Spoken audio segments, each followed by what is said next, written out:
دھرنا کا پہلا دیتے ہیں، اور کیوں دیتے ہیں؟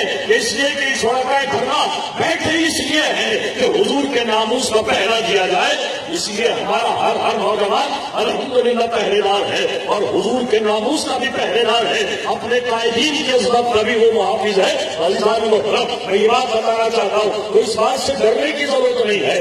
اگر پولیس ہم پر حاوی ہونا چاہے تو کر لیں مقابلہ ہے۔ اگر آپ کو بے عزت کروانے کا بہت شوق ہے پولیس کو تو لے کر کے آئیے۔ آپ کی پولیس نے پہلے کون سے میدان مانگ لیے ہیں صاحب؟ آپ تو دیکھیے رشوت سے بھری بھری ہے، سارے ایک جیسے نہیں ہوتے، لیکن ایک مچھلی گندی ہو تو پورے پیراب کو گندا کر دیا جاتا ہے۔ لہٰذا ان امن پسند مسلمانوں سے الجھنے کی آپ کو ضرورت نہیں ہے۔ ان امن پسند مسلمانوں کے خلاف آپ کو کوئی کریکٹ ڈاؤن کرنے کی ضرورت نہیں ہے۔ آپ اپنی حد میں رہیں، بلکہ اگر اردو میں کہوں تو آپ اپنی اوقات میں رہیں۔ آپ ہمارے محافظ ہیں تو محافظ بن کے رہیں۔ اگر حفاظت نہیں کر سکتے تو پھر چپ چاپ کھڑے ہوئے اپنی ڈیوٹیاں سرانجام دیتے رہیے۔ اس پرامن عوام کو مشتعل مت کیجیے۔ اور میں یہ بات بھی آپ کو بتا دوں کہ کوئی یہ سمجھے گا کہ سارے سنی جو ہے وہ کراچی کے نمائش چرنگی پر جمع ہو گئے تو ہو سکتا ہے کہ اب ہم ان کو گھیر کر کے ان کے ساتھ کوئی معاملہ کر لے۔